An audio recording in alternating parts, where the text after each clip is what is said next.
পুনৰ এটা নতুন ভিডিঅ'লৈ আপোনালোকক স্বাগতম জনাইছোঁ। মাংস দেখি গম পাইছে চাগে এইটো কি মাংস। গাহৰি মাংস এক আজি বনাম। এয়া আলু কাটি ল'লোঁ, 4টামান বেছিকৈ দিয়া নাই। পিঁয়াজ আৰু এটা তোমাক লাগিব। এতিয়া ধুই মেলি পূৰা ৰেডি হৈ গ'ল। এতিয়া আমাৰ আৰম্ভ কৰিব হ'ল। আলু গুটি কাটি ল'লোঁ, তাতে পিঁয়াজো কাটি ল'লোঁ, আদা নহৰু দুইটা একদম সুন্দৰভাৱে জলকীয়া হাতি কাটি আৰামত খুন্দি মেলি লোৱা হ'ল। আৰু এতিয়া বলক ভিডিঅ'টো আৰম্ভ কৰোঁ। আৰু আপোনালোকে যদি ভাল পায় লাইক, কমেণ্ট এণ্ড শ্বেয়াৰ কৰিবলৈ নাপাহৰিব। বলক আৰম্ভ কৰোঁ। তেলটো অকণ পকিবলৈ দিওঁ, গৰম হয়, পিছত দেখা যাব। পিঁয়াজ দি দিওঁ। পিঁয়াজটো অকণমান টাইম আপুনি লৰাই দিব, তেতিয়া বস্তুটো পিঁয়াজটো অকণমান হেৰি হৈ গ'লে দিলে ভাল। অকণমান বেছিকৈ হ'ব পাৰে। হালধি দি দিলোঁ। হালধি আমি বেছিয়ে খাব লাগে, কাৰণ হালধি আমাৰ স্বাস্থ্যৰ পক্ষে আগৰ দিনৰ মানুহেতো হালধি খুব ব্যৱহাৰ কৰিছিলে, কটা ঘাঁহ পৰা ধৰি থ'ব লাগে। আমি হালধি ব্যৱহাৰ কৰিব লাগে। হালধি মই খুব বেছি পৰিমাণে দিওঁ। এতিয়া আমি মাংস দিম।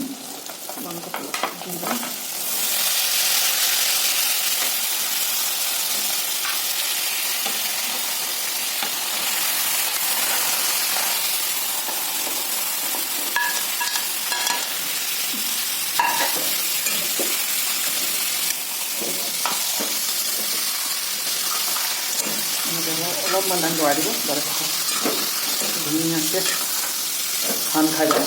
ধান খাই গ'লে ভাল লাগে। আলু দি দিম, নতুন আলু খাবলৈ ভাল লাগে, টেষ্ট এটা বেলেগ হয়। লৰাই দিম একপাক লৰোৱাৰ আগতে মই আকৌ নিমখ কণ দিব লাগিব। এতিয়া সোৱাদ অনুসৰি এনেকৈ নিমখটো আপুনি দি দিব, এটা জোখত আৰু জোখত দিলে আপোনাৰ ভাল হয়। আৰু অকণমান লৰাই দিব ধুনীয়াকৈ, যাতে নিমখটোৱে ভাং খাই যায়। আৰু ভাং খালে নিমখ নহ'লে কোনো খাদ্যই টেষ্টিটো নাহে। নিজৰ অলপ সময় এনেকৈ 3-4বাৰ লৰোৱাৰ পাছত আপোনালোকে তাৰপিছত মছলা দিয়া আৰম্ভ কৰিব যদি ভাবে। আৰু মই এনেকৈ দিম মছলা, আদা নহৰু আৰু জলকীয়াখিনি বহুত গোন্ধাইছে, কিমান চলা কেঁচা জলকীয়া পাতে। কেঁচা জলকীয়াৰ টেষ্টটো বহুত বেলেগ, টেষ্টটো জলকীয়া দি লৰাই দিব।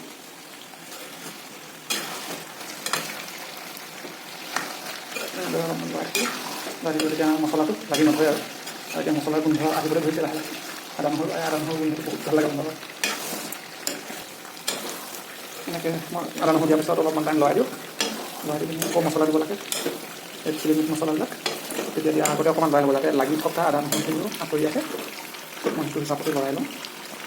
এতিয়া দিম আমি ছানৰাইজৰ জিৰা পাউডাৰ, ছানৰাইজৰ ধনিয়া, ছানৰাইজৰ লাল মিৰ্চি অলপমান কমকৈ দিছোঁ তাত, কাৰণ তাৰ অকণমান এফেক্ট কৰে ৰঙা পাউডাৰটো। এতিয়া দিছোঁ আমি মিট মছলা ছানৰাইজৰ। এনেকৈ দিয়াৰ পিছত এতিয়া আকৌ আপুনি এনেকৈ ভালদৰে তাক লৰাই দিলে মছলা পাউডাৰটো পৰা সান খাই যাব। এতিয়া তাৰ এটা গোন্ধ আৰু এটা বেলেগ চেণ্ট ল'ব লাগে। চেণ্টটো আৰু ধুনীয়া লাগে মাংসৰ। তাত দি দিলোঁ। এতিয়া লৰাই দিব, লৰাই পিনি অকণমান ভালদৰে ল'ব। ভজাৰ পাছত ঢাকোন মাৰি দিব, অলপমান সিজিবৰ কাৰণে, মছলাটো সিজিবৰ কাৰণে ঢাকোন মাৰি। প্ৰায় আমাৰ মাংস হওঁ অৱস্থাত হৈছে। তেতিয়াহ'লে আৰু বৰ্তমান আলু যদি এনেকৈ সিজিছোঁ সুন্দৰ। এতিয়া মাংস হৈ গ'ল, আমি বাহিৰত খাব পৰা অৱস্থালৈ নিব পৰা হৈছে। আমাৰ মাংস হৈ গ'ল। এনেদৰে অলপমান পানী দি দিব, পানী দি পিনি অলপ উতলিব দিব। উতলি পিনি অকণমান ঢাকনাখন মাৰিব নালাগে, চাব যাতে পানীখিনি এটা জোখত ৰাখিব পৰা যায় আৰু খাবলৈ সোৱাদটো হয়। যদি ভিডিঅ'টো ভাল পালে লাইক, কমেণ্ট, শ্বেয়াৰ কৰিবলৈ নাপাহৰিব। ধন্যবাদ। Thanks for ৱাটছিং।